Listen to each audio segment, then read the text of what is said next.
मैं भारत को भारतीयता की मान्यता के आधार पर फिर से खड़ा करना चाहता हूं, उस काम में लगा हूं।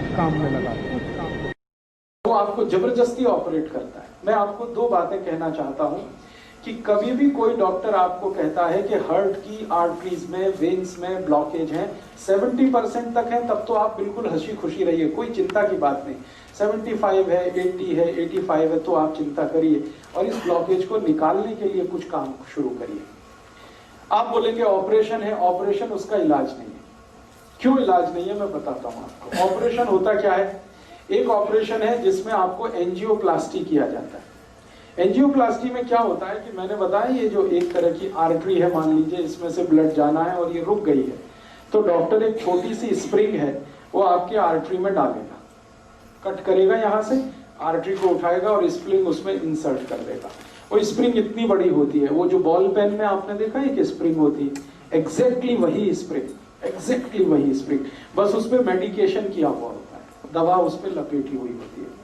वो स्प्रिंग 10 रुपए की बनती है, लेकिन आपके हार्ट में डलने के बाद उसकी कीमत 2 लाख रुपए हो जाए, सिर्फ 10 रुपए की बनती है। आपको हैरानी होगी ये जानकर कि इतनी लूट मची है। हाँ, इतनी ही लूट मची है इस देश में। 10 रुपए की चीज को आपके हार्ट में डाल के वो कहेगा कि अब तो 2 लाख का बिल हो गया, 2.5 लाख का बिल हो गया, 3 लाख का बिल हो गया। आपको पता नहीं है, आप क्रॉस चेक नहीं करते और हम ये मान के बैठे हैं कि ये तो भगवान है जो डॉक्टर है। लेकिन आपको मालूम नहीं है कि भगवान जब होता था डॉक्टर तब होता था, अब नहीं है। अब तो वो शैतान से भी ज्यादा खतरनाक है।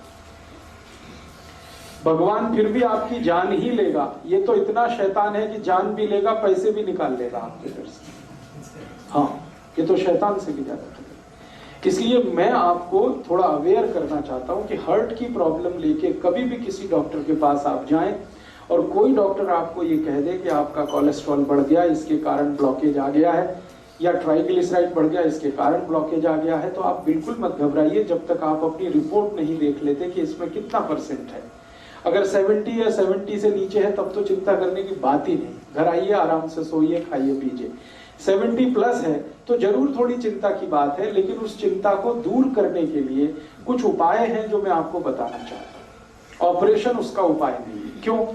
मान लीजिए उसने एक आर्टरी में आर्टरी को कट किया और एक स्प्रिंग डाल दिया। स्प्रिंग मैंने कहा इतनी सी है, इतनी सी स्प्रिंग यहां आ गई, ठीक है। अब ये स्प्रिंग डाल दी तो इसमें होगा क्या कि आर्टरी का थोड़ा एक्सपेंशन हो गया, तो खून ज्यादा जाने लगेगा। 1-2 दिन आपको बहुत रिलीफ लगेगा, लेकिन आगे और पीछे जहां स्प्रिंग है ना, उसके आगे और उसके पीछे वहां फिर जमा हो जाएगा क्या? कचरा, कीचड़, कोलेस्ट्रॉल फिर जमा हो गया, तो फिर तकलीफ आएगी आपको। फिर दोबारा आप डॉक्टर के पास जाएंगे, फिर कहेगा आपको एक और एंजियोप्लास्टी कराना पड़ेगा। तो जहां पे उसने स्प्रिंग डाला था उसके आगे पीछे और एक डाल देगा, फिर आपका 2-2.5 लाख का खर्चा। फिर उसमें क्या होगा, जहां स्प्रिंग पड़ गई वहां से तो ब्लड निकल गया, फिर उसके आगे और पीछे फिर वही समस्या। मतलब सीधा सा ये है कि ब्लॉकेज होने की टेंडेंसी जब तक आपके ब्लड में रहेगी तब तक ये होता ही रहेगा, आप चाहे कितनी एंजियोप्लास्टी करा दीजिए। और एक आर्टरी में 2 या 3 से ज्यादा एंजियोप्लास्टी हो नहीं पाती क्योंकि वो बहुत वीक हो जाती है। तब डॉक्टर आखिर में कहता आप बाईपास सर्जरी करा लो। बाईपास सर्जरी में क्या होगा, जो आर्टरी है उसके पैरेलल एक दूसरी आर्टरी लगाएगा और इसको बंद कर देगा। लेकिन अगर ब्लॉकेज की टेंडेंसी उसमें भी बनी हुई है तो थोड़े दिन में उसमें भी ब्लॉकेज आ जाएगा। कीचड़ भरने की अगर नाली में टेंडेंसी है तो नाली कितनी भी नहीं बनाते रहो, कीचड़ भरने ही वाला है। आप कुछ ऐसी व्यवस्था करो कि पानी के साथ नाली में कीचड़ ही ना जाए, ब्लड में कोलेस्ट्रॉल बढ़े ही नहीं, ट्राइग्लिसराइड बढ़े ही नहीं। और कोलेस्ट्रॉल बढ़े तो वो बढ़े जो अच्छा वाला है, जिसको हम HDL कहते हैं। खराब वाला क्यों बढ़े, LDL और VLDL। तो मूल बात जो हमें समझने की है वो ये कि हार्ट की प्रॉब्लम में कभी भी आपको डायग्नोसिस कर दिया किसी डॉक्टर ने कि आपको हार्ट अटैक आने वाला है, हार्ट फेल होने वाला है, कार्डियक अरेस्ट होने वाला है क्योंकि आपकी आर्टरीज में यहां ब्लॉकेज है, यहां ब्लॉकेज है, तो इसमें चिंता नहीं करना है, चिंतन करना है। चिंता करेंगे आप, घबराएंगे, घबराहट में वो सारे पैसे आपके निकाल लेगा क्योंकि यही आपका वीक पॉइंट है। आप चिंतन ये करिए कि मेरे ब्लड में जो खराब कोलेस्ट्रॉल है वो बढ़ क्यों रहा है, ये कम हो जाना चाहिए। अब ब्लड में खराब कोलेस्ट्रॉल बढ़ने से ही ब्लॉकेज है, तो खराब कोलेस्ट्रॉल बढ़ने के कारण जान लीजिए, किन कारणों से खराब कोलेस्ट्रॉल बढ़ता है और किन कारणों से अच्छा कोलेस्ट्रॉल बढ़ता है। जिंदगी में जितने भी लोग डालडा खाते हैं, डालडा आप समझते हैं, वेजिटेबल ऑयल, ये डालडा सबसे खराब वस्तु है जो खराब कोलेस्ट्रॉल को बढ़ाती है। खराब कोलेस्ट्रॉल मैंने फिर बोला, एलडीएल और वीएलडीएल। एलडीएल और वीएलडीएल आपके खून में सबसे ज्यादा तब बढ़ता है जब आप डालडा खाते हैं और रिफाइंड ऑयल खाते हैं और डबल रिफाइंड ऑयल खाते हैं, ट्रिपल रिफाइंड ऑयल खाते हैं। तो refined oil, double refined oil, triple refined oil, Dalda, ये 4 नाम हमेशा याद रखिए जो सबसे खतरनाक है आपकी जिंदगी के लिए। इनसे जुड़े हुए अगर प्रोडक्ट आपके घर में हैं, डालडा या डालडा का कोई भी प्रोडक्ट, XYZ ब्रांड नेम से आ सकता है। रिफाइंड ऑयल का कोई भी प्रोडक्ट XYZ नेम से आ सकता है, वो रुचि हो सकता है, वो सोया हो सकता है, वो गगन हो सकता है, वो पता नहीं क्या क्या नाम से हो सकता है। ये सब वो प्रोडक्ट हैं जो आपके शरीर में खराब कोलेस्ट्रॉल का निर्माण करते हैं। खराब माने LDL और VLDL, उसके कारण आपको ब्लॉकेज है। तो क्या करना चाहिए? इमीडिएट आपको फैसला करना चाहिए कि भाई हमारे घर में डालडा नहीं आएगा, हमारे घर में कोलेस्ट्रॉल खराब बढ़ाने वाला कोई भी प्रोडक्ट नहीं आएगा। तो डालडा हटा दीजिए, अपने भोजन से डालडा निकाल दीजिए और रिफाइंड ऑयल भी निकाल दीजिए, डबल रिफाइंड भी ऑयल निकाल दीजिए। तो रिफाइंड और डबल रिफाइंड और डालडा निकालते ही आपका कोलेस्ट्रॉल घटना शुरू हो जाए, इमीडिएट। और अगर आप चाहें तो 3 महीने ऐसा खाना खा के देख लीजिए जिसमें डालडा की 1 बूंद भी ना डाली गई हो और रिफाइंड और डबल रिफाइंड ऑयल ना इस्तेमाल किया गया हो। 3 महीने में वो डॉक्टर ही कह देगा अरे आपका तो बहुत कम हो गया LDL और VLDL। तो कारण आपको पता होना चाहिए। कारण सबसे बड़ा जो है बैड कोलेस्ट्रॉल, खराब कोलेस्ट्रॉल जो हार्ट अटैक लाता है, कार्डियक अरेस्ट लाता है, उसको लाने वाला जो प्रोडक्ट है, जो वस्तु है आपके रसोई में, वो डालडा है, रिफाइंड ऑयल है, डबल रिफाइंड ऑयल है। अब आप उल्टा कहेंगे कि डॉक्टर तो सब बोलते हैं रिफाइंड ऑयल खाओ, हार्ट की प्रॉब्लम से बचना है तो डबल रिफाइंड खाओ और अच्छा है। डॉक्टर इसलिए बोलते हैं कि उनका आपस में एक दूसरे के साथ जबरदस्त कनेक्शन है। रिफाइंड और डबल रिफाइंड ऑयल बेचने वाली कंपनियों का डॉक्टरों के साथ कनेक्शन है। डॉक्टर उनका जितना भी प्रिस्क्रिप्शन करेंगे, कंपनियों का धंधा चलेगा, कंपनियों का धंधा चलेगा तो डॉक्टरों का भी धंधा चलेगा। लोग जितना ज्यादा रिफाइंड और डबल रिफाइंड खाएंगे उतना हार्ट अटैक आएगा, उतना हार्ट अटैक आएगा तो डॉक्टरों की भी चांदी है, कंपनियों की भी चांदी है। इसलिए आप विज्ञापन देखकर टेलीविजन पर कभी भी जिंदगी के बारे में फैसला मत करिए। टीवी पर ऐसे ऐसे विज्ञापन आते हैं, कोई पत्नी अपने पति के बारे में बात करती हुई कहती है कि इनको तो ये तकलीफ है तो मैं उसी दिन से सोया वनस्पति ऑयल ले आई, तो ये ऑयल ले आई, तो वो ऑयल ले आई। बस यही खतरनाक, क्योंकि एक भी विज्ञापन सच नहीं होता और सच विज्ञापन करने की उनकी कोई जवाबदारी नहीं है, क्योंकि सरकार ने उनको झूठ बोलने का लाइसेंस दिया। एक भी विज्ञापन सच नहीं होता और सच बात विज्ञापन में बताई नहीं जाती। तो आप टीवी विज्ञापन देखकर कभी भी ये डिसाइड मत करिए कि हमारे घर में क्या लाना है क्या नहीं लाना। वो ऑयल के बारे में है तब तो बहुत कॉशियस है। तो आप जैसे ही डालडा हटाएंगे, जैसे ही ये रिफाइंड और डबल रिफाइंड ऑयल हटाएंगे, 3 महीने आप देशी घी में खाना बना के खा लीजिए, देशी घी। आप देखेंगे आपका कोलेस्ट्रॉल कम होना शुरू हो जाएगा, ट्राइग्लिसराइड कम होना शुरू हो जाएगा। अब ये महत्व की बात है, जो आपने कहा वो भी नकली है, तो असली बना लीजिए घर में। दूध आपके पास आता है, दही बना लीजिए, उसमें से मक्खन निकाल लीजिए, मक्खन को गर्म करके घी बना लीजिए, वो आपके घर में ही है। मेरा कहने का मतलब ये है कि आप घी के लिए देशी घी जितना ज्यादा खाएंगे बैड कोलेस्ट्रॉल उतना कम बनेगा, डालडा जितना खाएंगे बैड कोलेस्ट्रॉल उतना ज्यादा बनेगा, रिफाइंड और डबल रिफाइंड खाएंगे और ज्यादा।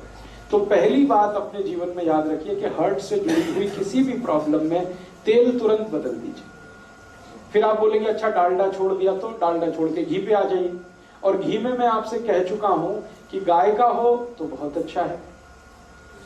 गाय का घी जिस पर 12 साल मैंने रिसर्च किया है, 1 ग्राम भी कोलेस्ट्रॉल नहीं बढ़ने देता। गाय के घी में ऐसी तासीर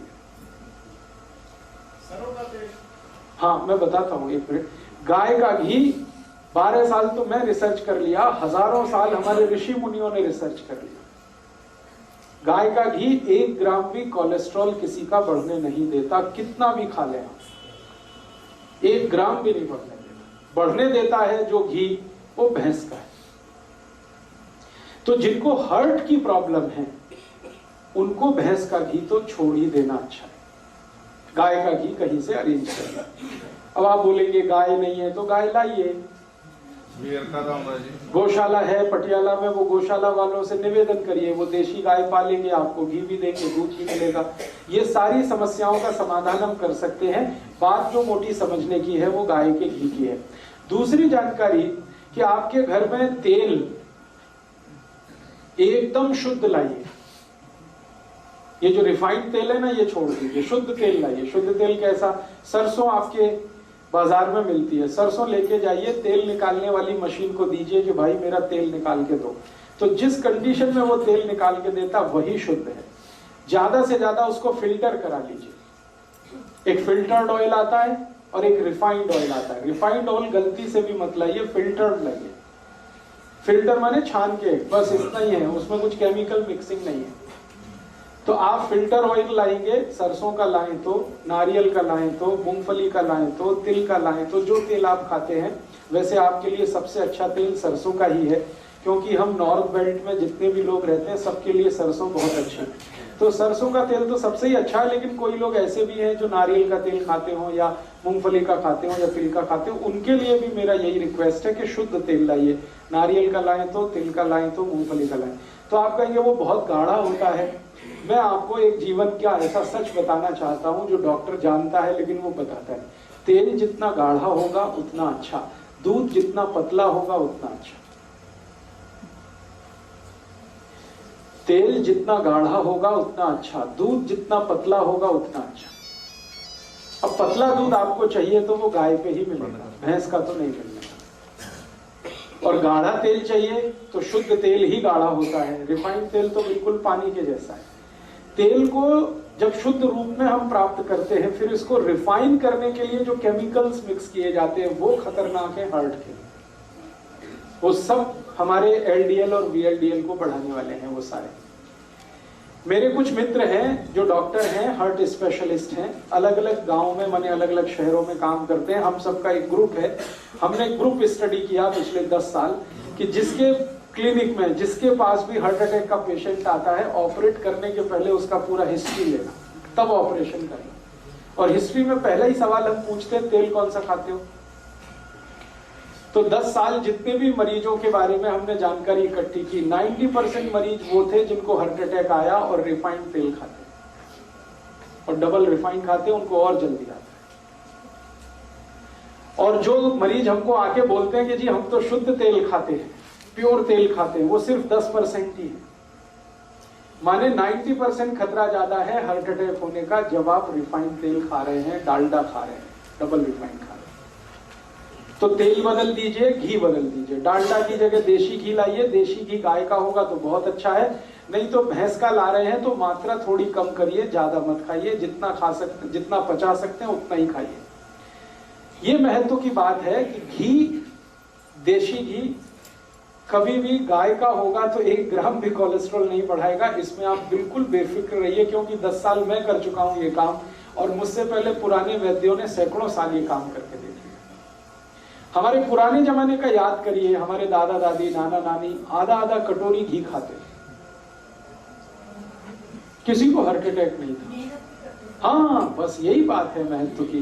मेहनत भी करते थे, खेत में जाते थे, हल चलाते थे, कुदाली चलाते थे, 10-10 किलोमीटर पैदल जाते थे, कंधे पर वजन रख के चले जाते थे, तो मेहनत उनकी होती थी। इसका मतलब ये है कि प्रॉब्लम जो है वो घी के साथ नहीं है, प्रॉब्लम आपके एटीट्यूड के साथ है कि आप अगर मेहनत कर रहे हैं तो घी बिल्कुल पचेगा, आपको चिंता मत करिए। आप कुछ भी मेहनत नहीं कर रहे हैं तो वही घी मारेगा फिर आपको।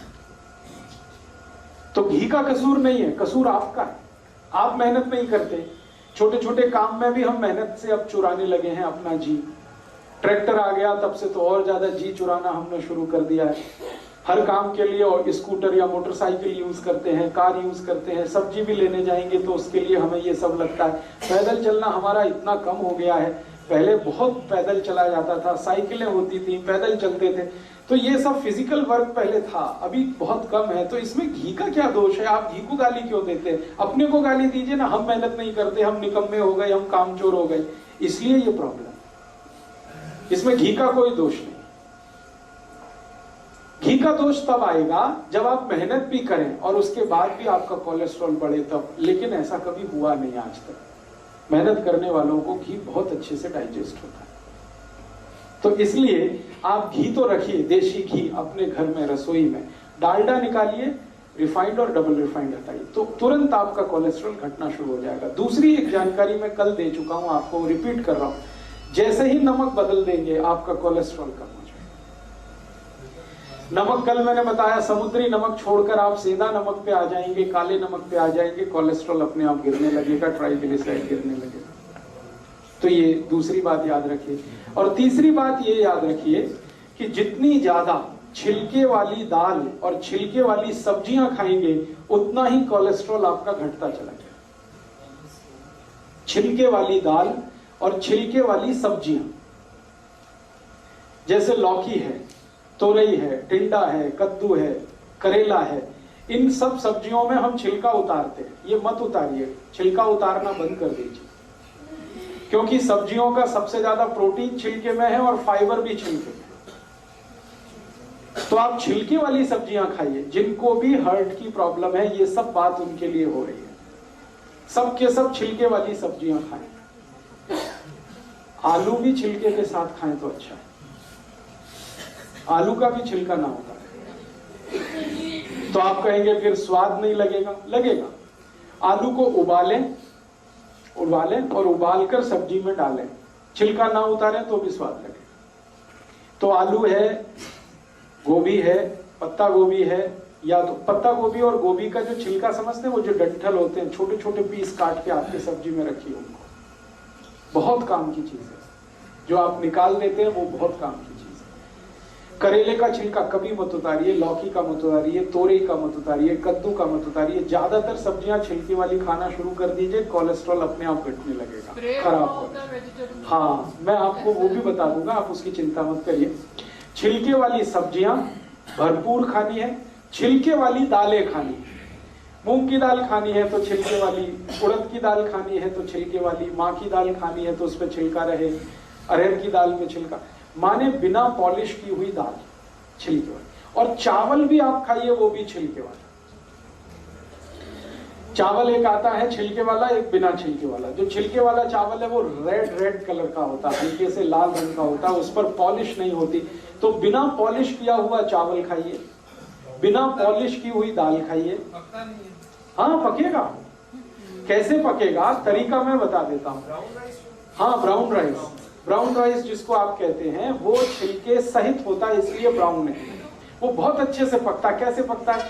चावल को पकाते समय थोड़ा 2 बूंद घी डाल दीजिए, बहुत अच्छे से पकता है, बहुत अच्छे से पकता है।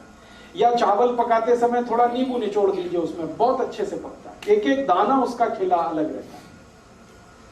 तो छिलके वाला चावल, छिलके वाली दालें, छिलके वाली सब्जियां, ये सब खाना है हर उस मरीज को जिसको कोलेस्ट्रॉल बढ़ा है, हार्ट के अटैक आने की संभावना है, या आर्टरीज और वेन्स में कचरा जमा हो गया। 3 बातें हुई। चौथी बात और एक जानकारी दे दूं कि जो रोटी आप खा रहे हैं, रोटी मोटे अनाज की खाइए। जितना मोटा अनाज उतना ही हार्ट के लिए अच्छा।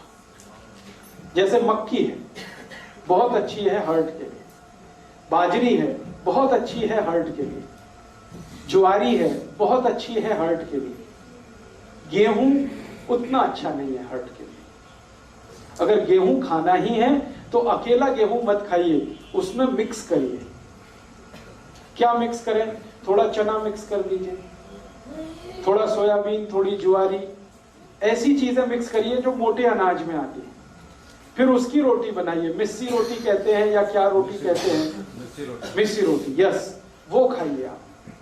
गेहूं की रोटी कभी भी मत खाएं, ना खाएं वो सभी पेशेंट जिनको हार्ट की प्रॉब्लम है। मिस्सी रोटी खाएं। मोटी रोटी खाएं। और जब गेहूं आप पीसने के लिए लेके जाते हैं चक्की पर और गेहूं के साथ बहुत सारी चीजें, तो उसको बोल करके मेरा आटा मोटा पीसो, बारीक मत पीसो। और बिना रोले तो हाँ, मेरा आटा मोटा पीसो, बारीक मत पीसो। और वो आटा घर में लाके कभी भी छलनी से छानना नहीं, क्योंकि उसकी जो चोकर आपने निकाल दी वही आपके हर्ट को बचाने वाली है। जो ऊपर के छिलके हैं, जो चोकर है, वही आपके खून को पतला करती है। तो इसलिए इस तरह से आप अपने लाइफ को थोड़ा एडजस्ट करिए। अगर हर्ट की प्रॉब्लम, अगर आपने ये सब शुरू कर दिया और थोड़ी 2-3 चीजें और अगर कर सकें तो बहुत अच्छा है। शाम को मैंने कहा खाने के बाद कम से कम 1000 कदम पैदल चलना, आपको वॉकिंग करना शाम को बहुत जरूरी है। दोपहर के खाने के बाद आराम करना बहुत जरूरी है, थोड़ा वज्रासन में बैठना बहुत जरूरी है।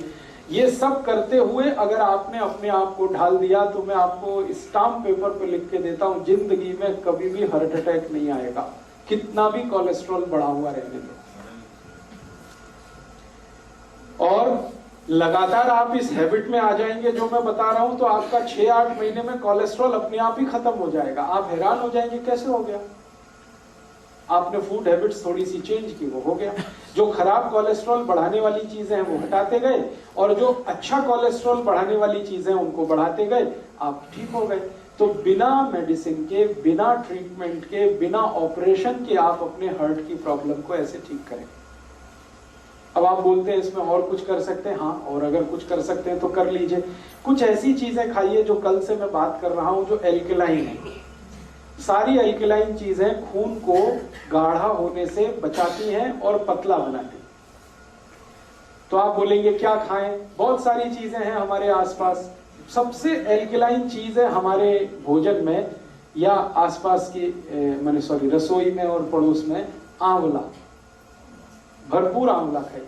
अब भरपूर आंवला खाने से मतलब नियमित रूप से आंवला खाइए, ये नहीं कि 1-2 किलो एक बार में खा जाए। भरपूर खाने का माने नियमित खाइए, 6 महीने, 8 महीने, साल भर 2 आंवले रोज खाइए। जिनको भी हार्ट की प्रॉब्लम है, ड्राई खा लें, चटनी बना के खा लें, मुरब्बा बना के खा लें। फिर कोई बोलेगा मुझे डायबिटीज भी है और हार्ट की भी प्रॉब्लम है, तो जो डायबिटिक है वो मुरब्बे वाले आंवले को पानी में धो के उसे खा लें। आंवले की कैंडी आती है उसे खा लें। आंवला किसी भी रूप में खाना, 2 बहुत खून को व्यवस्थित करता है आंवला, एक चीज। दूसरी और चीज क्या खा सकते हैं, अगर आपकी थोड़ी भी कैपेसिटी है खर्चा करने की, तो आप ये एलोवेरा जूस पी लें। बहुत एल्कलाइन है और खून को एकदम व्यवस्थित कर देता है। एलोवेरा जूस आसानी से उपलब्ध है, पटियाला में मिलता है। गुरप्रीत भाई से आप संपर्क कर लें, उनके पास व्यवस्था है। और भी कहीं मिलता हो, स्वामी रामदेव जी के यहाँ मिलता है, वहां से भी आप ले सकते हैं। एलोवेरा फ्रेश कितना खाया जा सकता है? हाँ, एलोवेरा फ्रेश अगर खाना चाहते हैं तो बहुत ही बढ़िया होगा, जूस से भी अच्छा होगा। एलोवेरा फ्रेश खाने का तरीका बता देता हूँ। उसका जो पत्ता आता है ना, वो काट के ऊपर वाला छील देना, उसको छिलका उतारना। हाँ, उतारना खाने के लिए। फिर अंदर का जो गूदा है, फल, वो चबा के खा लीजिए। एक दिन में 10 से 15 ग्राम से ज्यादा मत खाइए। बहुत कड़वा है, बहुत तीखा है। उसको ग्राइंड करके पानी में, हाँ, ले सकते हैं, ग्राइंड करके पानी में ले सकते हैं। उसकी चटनी ले सकते हैं, चबा के खा सकते हैं, कैसे भी खा सकते हैं। अचार आता है तो अचार खा लीजिए। एक सर, उसका जो छिलका है, दूसरी चीजों का तो छिलका खाना है। हाँ, एलोवेरा का छिलका ही एक है जिसको आप डाइजेस्ट नहीं कर सकते। वो डाइजेस्ट आप कर नहीं पाएंगे, इसलिए मैंने उतरवा दिया। बाकी सभी छिलके आप डाइजेस्ट कर पाते हैं। तो एलोवेरा का गूदा ले लीजिए। ऐसे ही हमारे पास बहुत एल्कलाइन चीज है, गाजर। अभी 4 महीने गाजर का सीजन आ गया, खूब गाजर खा लीजिए। माने नियमित रूप से, खूब जहां भी मैं शब्द इस्तेमाल करूंगा, नियमित रूप से 3-4 महीने खा लीजिए। 2 गाजर रोज, 3 गाजर रोज चबा के खा लीजिए।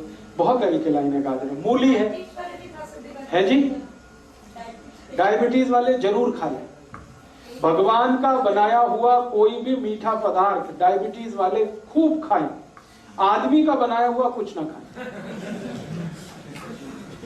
ये सारी खतरनाक बीमारी आदमी के बनाए हुए मीठे पदार्थ में, जिसमें वो चीनी डाल देते हैं। गाजर भगवान की बनाई है, आप खूब खाएं जी। जूस के लिए उसके प्रिस्क्राइब है बॉटल के ऊपर 30 ml to 50 ml आप लें।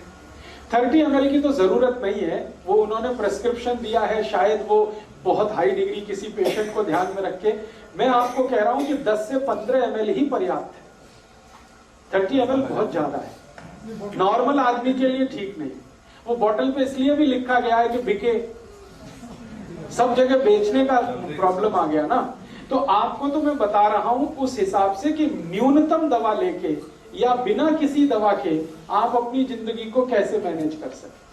तो एल्कलाइन चीजें हैं, गाजर है, आंवला है, टमाटर है, पत्ता गोभी है, फिर बंद गोभी है, फिर ये आपके पास मूली है, फिर चौलाई है, फिर सरसों है जो आजकल साग के रूप में, ये सब एल्कलाइन है, सब हार्ट के लिए टॉनिक है ये सब। तो इन चीजों का इस्तेमाल करते हुए भोजन में देशी घी या तो शुद्ध तेल का इस्तेमाल करते हुए, नमक बदलते हुए आप चल पड़िए जिंदगी के रास्ते पर।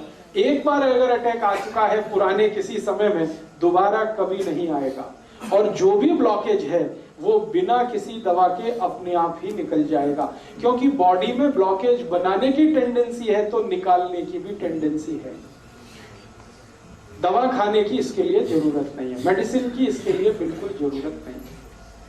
अब एक आखिरी बात बता देता हूं, इमरजेंसी आ जाए, मान लो इमरजेंसी। इमरजेंसी क्या होती है? आपने जैसा मैंने कहा वैसे सब मैनेज किया आपने, ठीक है, और शायद कोलेस्ट्रॉल आपका इतना बढ़ा हुआ हो कि ब्लॉकेज 99% पहुंच गया हो।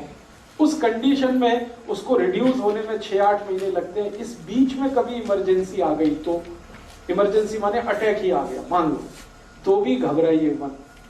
मैं आपको एक जानकारी देना चाहता हूं कि 99% पेशेंट में ऑटोमेटिक बाईपास होता है। भगवान ने ऐसी व्यवस्था बनाई है शरीर में, ऑटोमेटिक बाईपास होता है। डॉक्टर नहीं करता, खुद ही होता है। कैसे होता है? मान लो मैं थोड़ी देर फिर पुरानी बात पे आता हूं, ये एक आर्टरी है, ये पूरी तरह से बंद हो गई, अब इसमें से ब्लड सप्लाई नहीं हो रहा है। तो ये जो बंद हो गई ना, इसके पैरेलल एक खुली हुई आर्टरी रहती है हमेशा। हर एक आर्टरी के पैरेलल एक दूसरी है, हर एक वेन्स के पैरेलल एक दूसरी वेन है। वो उसी समय के लिए भगवान ने दे रखी है कि ये बंद हो जाए तो दूसरी अपने आप खुल जाएगी, ऑटोमेटिक बाईपास हो जाएगी। इसलिए घबराइए मत, डरिए, भगवान ने बहुत सुरक्षा बनाई है आपके लिए। अब जान के रखिए इस बात को कि हो सकता है ऑटोमेटिक बाईपास हो जाए और आप डॉक्टर के यहाँ एडमिट हो, डॉक्टर को भी मालूम है कि इनका बाईपास हो चुका है, फिर भी वो कहेगा कि आपको तो बाईपास करना है, तो यहां से काट के फिर सिल देगा और कहेगा मैंने बाईपास कर दिया, मुझे पैसे दे दो। और हो सकता है उसने कुछ नहीं किया हो, क्योंकि बाईपास तो ऑटोमेटिक हो चुका है। ये सभी के शरीर में होता है, हर एक व्यक्ति के शरीर में होता है। हृदय की व्यवस्था ऐसी भगवान ने बनाई है। तो ऑटोमेटिक बाईपास 99% केसेस में होता है। 1% केस में नहीं हो पाता जब हार्ट फेल हो जाता है, उसी समय नहीं हो पाता। बाकी तो अटैक में तो होता ही है, इसलिए वहां भी ऑपरेशन की जरूरत नहीं है। हाँ, एक चीज जरूर ध्यान रखिए कि मान लीजिए इमरजेंसी है, आपको बहुत तेज पेन हो रहा है, एंजाइना का माने अटैक का, रात के 2:30-3 बजे के आसपास ही ये आता है। क्यों आता है वो जानना बहुत इंटरेस्टिंग है। शरीर के जितने ऑर्गन्स है ना, इंटरनल ऑर्गन्स, हार्ट है, किडनी है, लीवर है, इन सब का वर्किंग जो काम करने का एक खास समय है। एक खास समय पर हार्ट बहुत ज्यादा काम करता है, एक खास समय पर किडनी ज्यादा काम करती है, एक खास समय पर लीवर ज्यादा काम करता है। उसकी मैंने लिस्ट दी है, बाहर एक किताब है, 2 किताबों में ये लिस्ट है पूरी। आपका स्वास्थ्य आपके हाथ और अहिंसात्मक चिकित्सा, 2 किताबों में हर एक ऑर्गन का टाइम पीरियड मैंने दिया हुआ है कैलकुलेट करके कि ये हार्ट है, इसके काम करने का समय ही है 2:30 बजे से 4:30 बजे तक। ये ज्यादा काम करता है, बाकी समय काम नहीं करता ऐसा नहीं है, कम करता है। इसी तरह किडनी का समय है, इसी तरह लीवर का समय। तो जब ज्यादा काम करने का समय है हार्ट का, अटैक उसी समय आएगा। तो ज्यादातर अटैक 99% सुबह 2:30 बजे से 4:30 बजे के बीच में ही आते हैं। उस समय के लिए क्या करें? बहुत तेज पेन होगा, बहुत तेज तकलीफ आएगी, तो मैं आपको एक दवा का नाम बताता हूं, वो सब नोट करके रखें। ये रामबाण दवा है, बहुत सस्ती आती है, होम्योपैथी की दुकान में ये मिलेगी। इस दवा को आप इस्तेमाल करें जैसे सॉर्बिट्रेट इस्तेमाल करते हैं। सॉर्बिट्रेट के बारे में आप जानते हैं, गोली है जो जीभ के नीचे डॉक्टर कहता है रख लो। ये एक दवा ऐसी ही है होम्योपैथी में, वो बिल्कुल ऐसे ही काम करती है। आपको मरने से तो बचा ही लेगी। उस दवा का नाम है एकोनाइट, ACONITE,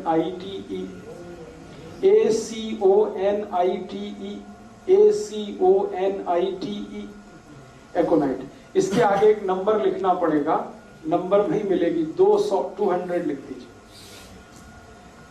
एकोनाइट 200, ये लिक्विड फॉर्म में 5 मिलीलीटर की शीशी खरीद के रखिए, 10 रुपए की आती है, और उतनी शीशी से 100 लोगों की जिंदगी आप बचा सकते हैं। क्या करना है इसको, जब बहुत तेज एंजाइना का पेन है, हार्ट एरिया में, हार्ट रीजन में बहुत तेज पेन हो रहा है, इस दवा की एक बूंद जीभ पे डाल दीजिए पेशेंट की, एक ही बूंद। 5-7 मिनट में ही वो कहेगा हाँ बहुत रिलीफ हो गया, ठीक है। फिर एक और बूंद डाल दीजिए 5-7 मिनट के बाद, फिर कहेगा और रिलीफ हो गया, और एक बार डाल दीजिए। बस 3 बार डाल के छोड़ दीजिए और भूल जाइए, और उसको भी कह दीजिए कि तुम भी भूल जाओ, फिर कुछ प्रॉब्लम नहीं है। डॉक्टर के पास भी जाने की जरूरत नहीं है, एंजियोग्राफी भी कराने की जरूरत नहीं है। अगर आप कराना चाहें तो पैसे ही खर्च होने वाले हैं आपके, और कुछ उससे ज्यादा नहीं निकलेगा। आपने उसको रोक लिया मरने से, अब क्या करना है वो मैं पीछे सब बता चुका हूं। उसका घी बदलवाइए, उसका तेल बदलवाइए, उसका दूध बदलवाइए, भैंस का पी रहा है तो गाय का लाइए, घी ला रहा है तो गाय का लाइए, फिर उसको कहिए नमक बदलो, फिर छिलके वाली दालें शुरू करो, छिलके वाली सब, ये सब उसको शुरू कर दीजिए उसकी डाइट, और 5-6 महीने के बाद वो बिल्कुल नॉर्मल हो जाएगा। 5 to 7 मिनट्स, एक ड्रॉप डाला 5 to 7 मिनट, दूसरा डाल दिया 5 to 7 मिनट, तीसरा डाल दिया, बस 3 ड्रॉप डाल के छोड़ दें। ये एक छोटी सी जानकारी मैंने आपको हार्ट और हार्ट से होने वाली प्रॉब्लम्स के बारे में दी है। अब एक आखिरी जानकारी और दे देता हूं कि हमारे रसोई घर में एक बहुत अच्छी मेडिसिन है जो इन सब काम को बड़े आसानी से करती है। हार्ट में अगर ब्लॉकेज आ गया तो उसको निकालेगी, कोलेस्ट्रॉल बढ़ गया है तो उसको घटाएगी, कचरा जमा हो गया खून में तो उसको साफ करेगी। उस मेडिसिन का नाम है मेथी दाना। मेथी दाना बारीक, ये जो मेथी दाना है पीला पीला होता है, खाने के बाद देखेंगे तो बहुत कसेला होता है, कड़वा होता है। ये बहुत अच्छा टॉनिक है हार्ट के लिए। मेथी दाना नियमित रूप से हर उस पेशेंट को देना है जिसको अटैक आने की संभावना है या आ चुका है। एकोनाइट तो दे ही दिया, वो तो उस समय के लिए बच गया, भगवान की दुआ हो गई उसके ऊपर, ऐसा समझ लो। हाँ, जो बारीक होता है वो काम का है, जो बड़ा वाला है वो अचार के काम का है। छोटा मेथी दाना वही काम का है। अब इसको खाना कैसे है, हर उस पेशेंट को ये देना पड़ेगा जिसको ब्लड में कोलेस्ट्रॉल ज्यादा है, ट्राइग्लिसराइड ज्यादा है, कचरा जमा हो गया, कीचड़ भर गया, उसको साफ करने के लिए 1 चम्मच छोटा वाला मेथी दाना 1 गिलास गर्म पानी में रात को रखना, रात भर उस पानी को रखना, सवेरे वो पानी सिप सिप करके पीना, क्योंकि पानी पीने का नियम जो बताया वो ध्यान रखना, और मेथी दाना चबा के खाना, बस इतना सा काम करना। नहीं, बिल्कुल नहीं। रात को गर्म पानी में 1 गिलास, कांच का गिलास रहना चाहिए, उसमें 1 छोटा चम्मच मेथी दाना, छोटा मेथी दाना वो डाल के रख दीजिए, रात भर रखा रहने दीजिए, सवेरे पानी को सिप सिप करके पी लीजिए और उस दाने को चबा के खा लीजिए। हाँ, डालते समय पानी गर्म जरूरी है। दोबारा पीते वक्त पानी गर्म करने की जरूरत है, क्योंकि वो मेथी से ही बहुत गर्म हो चुका है, तासीर बदल जाती है उस पानी की, रंग बदल जाता है, आप देखेंगे पानी पीला हो जाएगा। लगभग 3 से 4 महीने लगातार, 90 से 120 दिन लगातार। फिर क्या करना है, 90% केसेस तो इतने में ही ठीक हो जाते हैं, 90 से 120 दिन में, लेकिन 10% केसेस ज्यादा कॉम्प्लिकेटेड है तो उनको शायद ज्यादा चलाना पड़ेगा। तो मेथी दाने का एक नियम है, वो ये कि 90 से 100 दिन देने के बाद 15-20 दिन के लिए उसको ब्रेक दे दीजिए, 15-20 दिन के लिए, और फिर वापस 90 दिन चला सकते। तो 2 बार से ज्यादा शायद रिपीट मैंने आज तक किसी पेशेंट को नहीं किया, 2 रिपीटिशन में ही सब क्लियर कर देता। अब मेथी दाने में कुछ ऐसे केमिकल्स हैं जो खून को बहुत अच्छे से साफ करते हैं। साफ माने खून में जो कीचड़ वाला हिस्सा है, बैड कोलेस्ट्रॉल, वो सब खत्म कर देते हैं मेथी दाने के केमिकल्स। तो ये हमारे रसोई की बहुत अच्छी एक दवा है। और एक अच्छी दवा बता देता हूं, इसी के साथ चाहे तो वो ले सकते हैं, नहीं तो ये या वो दोनों में से कोई एक ले सकते। स्वामी जी अक्सर वो आपको बताते हैं लौकी का रस। ये लौकी का रस भी वही काम करता है जो मेथी दाना करता है। लौकी का रस आप जानते हैं, छिलका नहीं उतारना, लौकी के छोटे टुकड़े करके कद्दूकस में पीस के उसमें या मिक्सर में पीस के रस निकाल लेना। उस रस में तुलसी पत्ता, धनिया पत्ता और पुदीना पत्ता, ये कम से कम 5 से 10 तीनों, 5 पत्ते धनिया, 5 पत्ता पुदीना, 5 पत्ता तुलसी, या 10 पत्ते धनिया, 10 पत्ता पुदीना, 10 पत्ते तुलसी, ये तीनों मिक्स करके चटनी बना के, चटनी माने उसमें कुछ मिलाना नहीं, खाली पीसना, पीस के उसको रस में मिलाना, लौकी के रस में। और इस रस की मात्रा 1 कप, 1 कप माने 150 ml। फिर से रिपीट करता हूं, लौकी का रस निकालना है बिना छिलका उतारे, और उसमें 5 से 10 पत्ते धनिए का, 5 से 10 पत्ते पुदीने का, 5 से 10 पत्ते तुलसी का, तीनों पीस के डालना है। 1 कप रस होगा और इसमें तीनों पत्ते पीस के डाल दिए। अब ये पीना है। इसको सबसे अच्छा पीने का समय है सवेरे खाली पेट, और अगर सवेरे खाली पेट कोई नहीं पी पाता, कारण कुछ भी हो उसका, तो दोपहर को खाने के बाद तो जरूर लेना है। शाम को ये नहीं ले सकते। सवेरे तो खाली पेट पानी भी पीना जी, हाँ। कितना चਿਰ बाद? तो पानी पीने के लगभग 40 मिनट बाद, 40 से 45। एलोवेरा का जूस भी है जो बनाना घर में, वो भी हाँ, उसमें और 40 मिनट जोड़ दीजिए। पानी ले लीजिए, एलोवेरा जूस ले लीजिए, फिर 40 मिनट जोड़ के और आप ये रस ले लीजिए लौकी का। और अगर कुछ लेना है तो 40-45 मिनट गैप रखिए हर एक दवा से दूसरी दवा के बीच में। 40 मिनट से लेकर 1 घंटे का गैप बहुत जरूरी है आयुर्वेद की कोई भी दवा। खाने के इमीडिएट बाद ले सकते हैं। अब आप पूछेंगे खाने के इमीडिएट बाद तो लस्सी पीनी है, तो लस्सी पी लीजिए, फिर 40 मिनट बाद ले लीजिए। खाने के इमीडिएट बाद लेंगे, उसके आगे नहीं जा सकते, माने लंच टाइम तक आपको ये पी लेना है। शाम का समय इसके लिए अच्छा नहीं है। खाने तो बाद जी लस्सी है जी, और दही आ रही है, रड़के आ रही मक्खन निकाल के। जिनको हार्ट की प्रॉब्लम नहीं है वो मक्खन ना निकाले, और जिनको हार्ट की प्रॉब्लम है वो मक्खन निकाल के। तो ये एक दवा मैंने बता दी। एक दवा हो गई मेथी दाना। हाँ, हमेशा। हाँ, पहले या पानी, फिर एलोवेरा लेना है तो एलोवेरा, आंवला लेना है तो उसी के साथ एलोवेरा के साथ, फिर 40 मिनट 1 घंटे के बाद मेथी लेना है। इस तरह से आप शेड्यूल करिए। हर चीज का एक शेड्यूल एक याद रखिए। लिक्विड चीज सबसे पहले, सॉलिड चीज उसके बाद। अब मेथी दाने में कुछ तो सॉलिड पार्ट है और एलोवेरा जूस में कुछ भी सॉलिड नहीं है, तो पहले लिक्विड बाद में सॉलिड, सवेरे का ये नियम।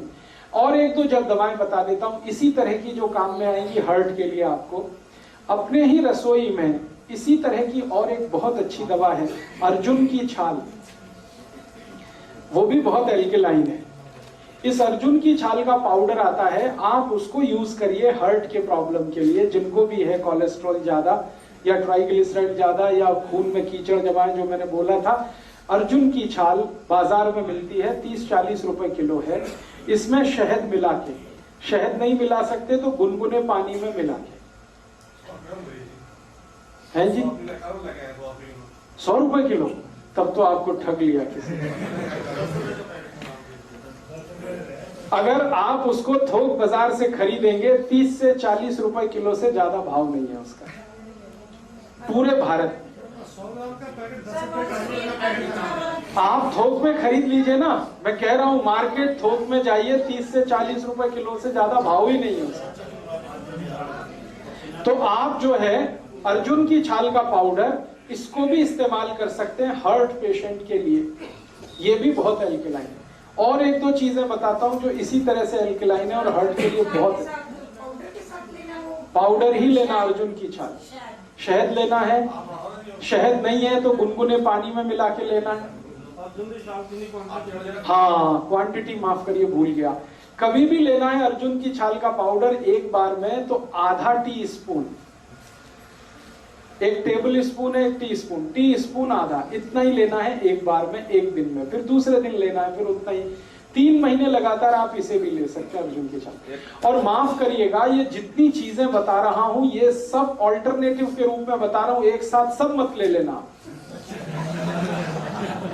मैं आपको बता रहा हूं कि इतने ऑप्शंस आपके पास हैं। आपके पास लौकी है, आपके पास मेथी दाना है, आपके पास अर्जुन की छाल है, आपके पास आंवला है, आपके पास एलोवेरा है। इतने ऑप्शंस भगवान ने दिए हैं आपको। ये सभी ऑप्शनल और ऑल्टरनेटिव हैं। ये एक दूसरे के कॉम्प्लीमेंट्री नहीं है। ध्यान रखना कि इसके साथ ये ले लें, इसके साथ। कुछ लोगों को लगेगा जल्दी ठीक होना है तो सब ले लो एक साथ, तो उल्टा हो जाएगा। हाँ, इसलिए जितने पॉइंट्स मैं बता रहा हूं, या तो ये या तो ये या तो ये, और इसलिए ज्यादा बता रहा हूं कि आपको इस बात का आइडिया हो कि हम कितने रिच हैं। भारत कितना रिच है कि खाली रसोई में हार्ट को ट्रीट करने की कम से कम 20 दवाएं हैं जो दुनिया के किसी किचन में नहीं, वो हमारे यहां। तो हमारी रिचनेस का पता चले। और दूसरा, हमारे पुराने बुजुर्ग, दादा दादी, नाना नानी जो कहते रहे हैं उस पर आपका भरोसा बढ़े, इसलिए ये सब इतनी बता रहा हूं। वरना एक बता के मैं छोड़ देता कि इतना ही काफी है।